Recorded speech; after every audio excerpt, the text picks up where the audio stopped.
নমস্কার। এ কথা নিশ্চয়ই এতদিনে সবাই জানেন যে সারা পৃথিবীর অন্যতম সেরা 11টি খাদ্য গন্তব্য বা ফুড ডেস্টিনেশনের মধ্যে অন্যতম হিসাবে স্বীকৃত হয়েছে আমাদের প্রাণের শহর কলকাতা। কলকাতার এই অত্যন্ত গর্বের বিষয়, আমাদের কলকাতাবাসী হিসাবে এ অত্যন্ত অহংকারের। এই কলকাতার নিজস্ব একটি খাদ্য সংস্কৃতি আছে যা সারা পৃথিবীর লোক অত্যন্ত সমাদর করেন। দুর্গাপুজোর পর এই সময়টিতে কিন্তু কলকাতা উৎসবমুখর হয়ে ওঠে আরেকবার। বড়দিন আসন্ন, তারপরেই নববর্ষ। কলকাতাবাসীর মনে এই সময় উৎসব কিন্তু এক অন্যরকম আমেজ আনে। মানুষ রোজকার আট পৌরে পাত ছেড়ে অন্যরকম কিছু খেতে চায়। সেখানে রোস্ট কিন্তু সর্বাগ্রে আসে। তবে রোস্ট মানুষ অনেকেই রান্না করতে ভয় পান, অথবা সত্যি কথা বলতে তেমনভাবে জানেন না কিভাবে হয়। এই রোস্টের কিন্তু অনেক প্রকারভেদ থাকে, হয়তো সেই জন্যই মানুষের মনে কিছু দ্বিধা কাজ করে। কলকাতা যেখানে সর্বশ্রেষ্ঠ খাদ্য গন্তব্যের অন্যতম, সেখানে তার নিজস্ব রোস্ট থাকবে না তা কি হয়? আমরা জানি বহু বহু বছর আগে ঠাকুরবাড়িতে কিন্তু রোস্ট ইত্যাদি খাওয়ার প্রচলন ছিল। শুধু ঠাকুরবাড়ি কেন, তখনকার দিনের অনেক অভিজাত পরিবারে রোস্ট, পাই, পুডিং ইত্যাদি অনায়াসে খাওয়া হতো। এ কথাও সত্যি যে ভারতবর্ষের ঔপনিবেশিক রাজধানী ছিল কলকাতা, কাজেই সেই প্রভাব তো আসবেই কলকাতা শহরে। কলকাতার রোস্ট একেবারে স্বতন্ত্র। কলকাতার রোস্ট একদম অন্যরকম এবং অতি সুস্বাদু। সারা পৃথিবী জুড়ে কিন্তু রোস্টের নানান রকম প্রকারভেদ আছে। বিদেশে যে খাবারের উৎপত্তি, সে খাবারের বিদেশি প্রকারভেদ থাকবে, তা তো স্বাভাবিক।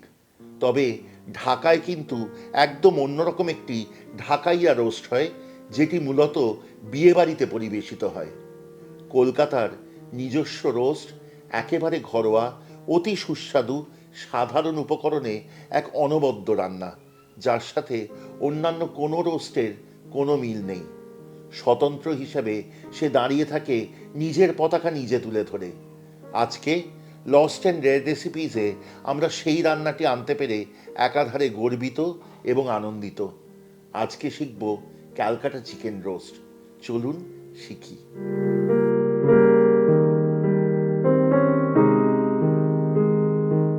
এই রান্নার জন্য প্রথমে আলু নিন। যদি ছোট আলু হয় তাহলে গোটা আলু রাখবেন, যদি বড় আলু হয় তাহলে আধখানা করে কেটে নেবেন। সেই আলু নুন দিয়ে ভাপিয়ে রাখুন।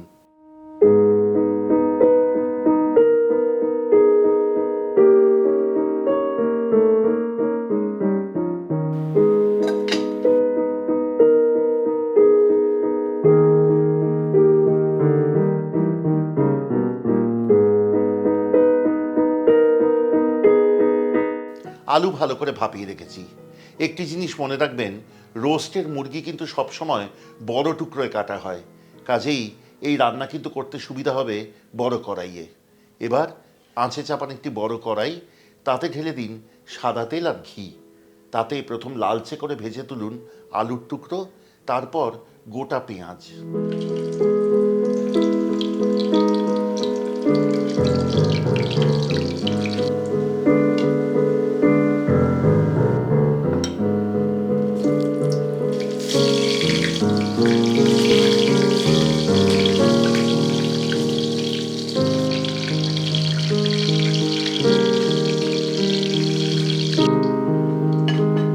আলু ও পেঁয়াজ লালচে করে ভেজে তুলেছি। এইবার অবশিষ্ট যে তেল আছে, প্রয়োজন হলে তাতে তেল আর ঘি যোগ করবেন, নচেত নয়। তাতে লালচে করে ভাজতে থাকুন মুরগির টুকরোগুলি।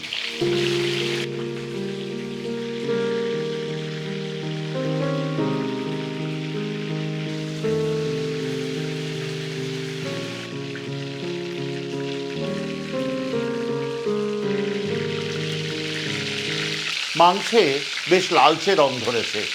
এবার এতে ঢেলে দিন 3 থেকে 4 কাপ পরিমাণ জল।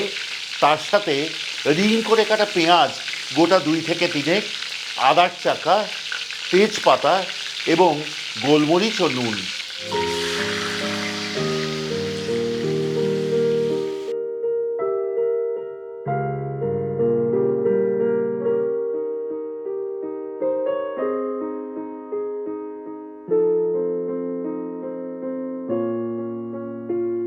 জল ফুটে মাংস এবার সেদ্ধ হতে দিন।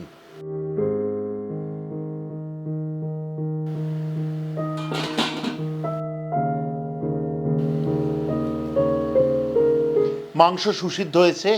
এবার মাংসের টুকরোগুলি তুলে আলাদা রাখুন এবং ঝোলটুকু আলাদা রাখুন। নতুন করে কড়াই বসান আছে।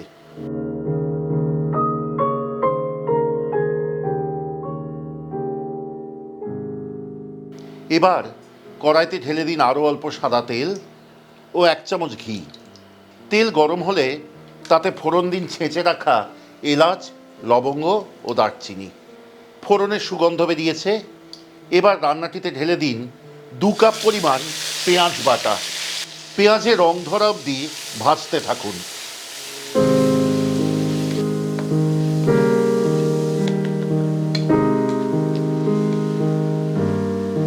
পেঁয়াজে রং ধরেছে। এবার যোগ করুন 1/2 টেবিল চামচ পরিমাণ আদা বাটা এবং 1 টেবিল চামচ পরিমাণ শুকনো লঙ্কা বাটা। সাথে যোগ করুন অল্প জল এবং কষান ততক্ষণ যতক্ষণ না আদার কাঁচা গন্ধ চলে যায়। মশলা ভাজা হয়ে তেল ছাড়তে শুরু করেছে। এবার এতে ঢেলে দিন আগে থেকে তুলে রাখা ঝোলটুকু। ভালো করে মিশিয়ে নিয়ে ঝোল ফুটতে দিন। ঝোল ভালো করে ফুটতে শুরু করলে ঢেলে দিন আগে থেকে ভেজে রাখা পেঁয়াজগুলি এবং মিনিট 3-4 মাথায় যোগ করুন মুরগির টুকরোগুলি। ফুটতে দিন আরও মিনিট 5।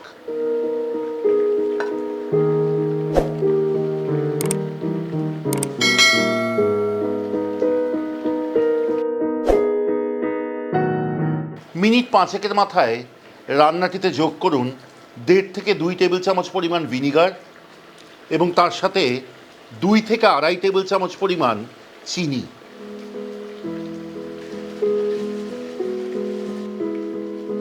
যখন দেখবেন ঝোল থেকে তেল ভেসে উঠেছে তখন এতে যোগ করুন 1.5 টেবিল চামচ জলে গোলা ময়দা। দেখবেন মিনিট খানেক থেকে মিনিট 2 মধ্যেই ঝোল আবার ঘন হয়ে গিয়েছে। রান্নার একদম শেষ পর্যায়ে এতে যোগ করুন আগে থেকে ভেজে রাখা আলু। ভালো করে মিশিয়ে নিয়ে শেষ করুন এই অনবদ্য স্বাদের এবং রূপের ক্যালকাটা চিকেন রোস্ট।